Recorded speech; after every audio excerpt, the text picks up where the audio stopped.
He told himself it was for them, the overtime, the skipped dinners, the missed games, the vacations that never happened. He told himself, when I make it, we'll have time. When this project is done, I'll be present. When the money is stable, I'll slow down. And then one day, he looked up, and the kids were grown. And the marriage was hollow or gone.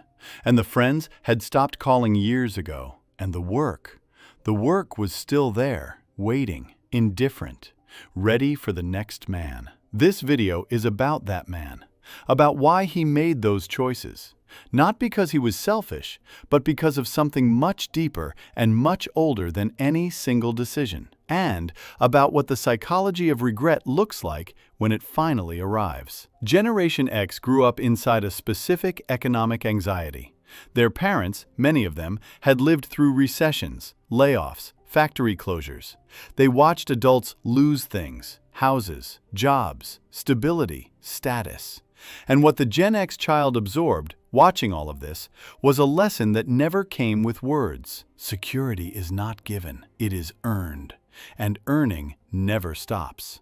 Add to this that many Gen X boys were raised by fathers who expressed love primarily through provision. Not presence, not conversation, not emotional availability, provision. The man who worked was the man who loved. That was the model. Absorbed before adolescence, encoded before any conscious choice was ever made. Psychologists call this conditional worth modeling. The early life internalization that your value to the people around you is directly tied to what you produce. When that wires in at age 7 or 8, by the time a Gen X man is 30, 40, 50, working harder than everyone around him doesn't feel like ambition, it feels like survival. It feels like love. It feels like who he is. And that's where the real problem begins. There is a psychological phenomenon that researchers call identity fusion, the point at which a role or activity stops being something you do and becomes something you are. For most Gen X men who overworked, this fusion happened early, quietly, and completely. Ask them who they are, they'll tell you what they do. Take away what they do, and they don't know who they are. This is not weakness. It is the logical outcome of a system that rewarded performance, punished stillness, and never once asked, "Who are you?" when no one needs anything from you. The research on this is consistent across cohorts. Men who derive their primary sense of self from occupational identity show significantly higher rates of depression, anxiety, and relationship dysfunction, not despite their success, but in proportion to it.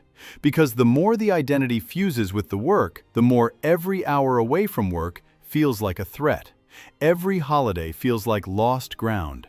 Every sick day feels like weakness. Every moment of presence with a child or a partner feels like a productivity deficit. And so they go back to the desk, the site, the screen, the plan. Not because they don't love their families, because being at the desk is the only place where they know, with absolute certainty, who they are. Here's what the research on end-of-life regret consistently reveals. In studies of dying patients across multiple decades, from Bronnie Ware's palliative care interviews to the Harvard study of adult development, the longest-running study on human happiness ever conducted, the same patterns appear. Men do not, at the end, wish they had worked more. They wish they had been more present, more available, more honest, more connected. But here's the part that doesn't get said enough. Most of those men didn't know they were making a trade. They genuinely believed the work was temporary, that the sacrifice was finite, that the payoff was coming, and when it came, they'd finally be there, fully, for the people who mattered. Psychologists call this temporal discounting, the cognitive bias that causes us to systematically undervalue future experiences and overvalue present urgency. The deadline always feels more real than the recital. The quarterly review always feels more urgent than the conversation your teenager is trying to start. The work is loud, the relationship is quiet. And Gen X men, wired to respond to urgency, to production, to visible output, defaulted again and again to the thing that gave them immediate, measurable feedback. The relationship gave them nothing to measure, so they stopped measuring it, and one day, it was gone. The psychological cost of chronic overwork has a biological address. Decades of sustained cortisol elevation, the stress hormone that fires every time the nervous system perceives urgency, threat, or pressure, does measurable damage. To the cardiovascular system, to the hippocampus, the brain region responsible for memory and emotional regulation, to the prefrontal cortex, the seat of judgment, impulse control, and long-term thinking. In other words, the same overwork that was supposed to build a better future was quietly degrading the brain's ability to make good decisions about that future. The Harvard study of adult development found that the quality of close relationships in midlife was the single strongest predictor of health and happiness in old age. Stronger than wealth, stronger than career achievement, stronger than intelligence or physical fitness. The men who arrived at 60 or 70 with deep, trusting relationships, even if they had less money and less status, were measurably healthier, cognitively sharper, and emotionally more stable than those who had built impressive careers on a foundation of relational absence. The body, as the saying goes, keeps the score. And Gen X men who were never taught to listen to the body, who were taught that discomfort is something you push through, often didn't hear the score being kept until it was very loud. There is a particular psychological collapse that happens when the work that defined a man's identity is suddenly removed. Retirement, redundancy, burnout. The company that decided it no longer needed him.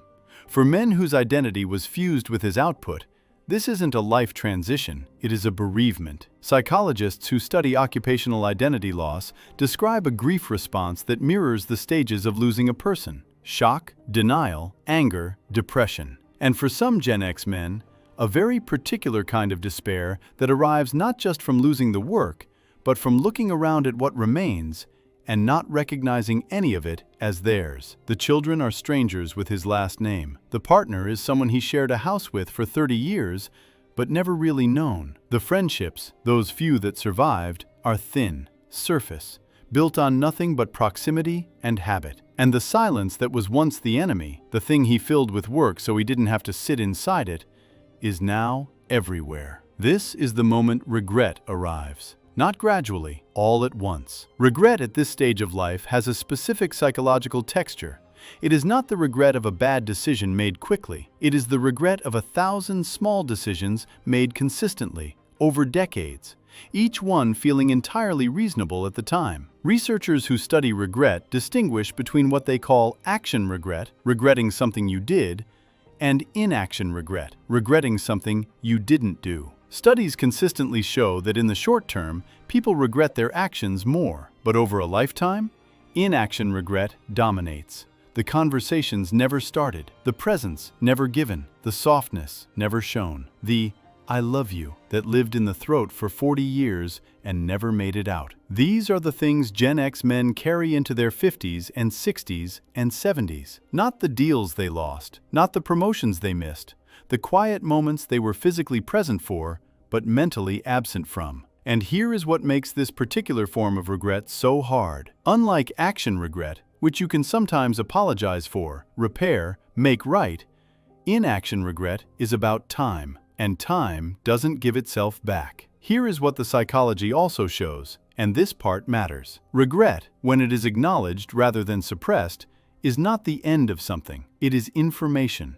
It tells you what you actually valued all along. Under the deadlines and the production targets and the performance reviews, this is what was real. And unlike Gen X men who spent a lifetime being too late for things, this is one thing they are not yet too late for. The relationship with the adult child that never had a foundation, it can be built now, slowly, imperfectly, with honesty about why it wasn't there before. The friendship that faded, it can be reached for. A phone call, a message, something real. The partner who stayed, or the one who left, there is still a version of presence possible, still a version of being known. Neuroscience tells us the brain retains plasticity. Relational psychology tells us attachment is not fixed. And the men who sat with their regret long enough to feel it, rather than convert it immediately into another project, another goal, another form of productive avoidance, those men rebuilt things. Not the same things, different things, quieter things, more honest things.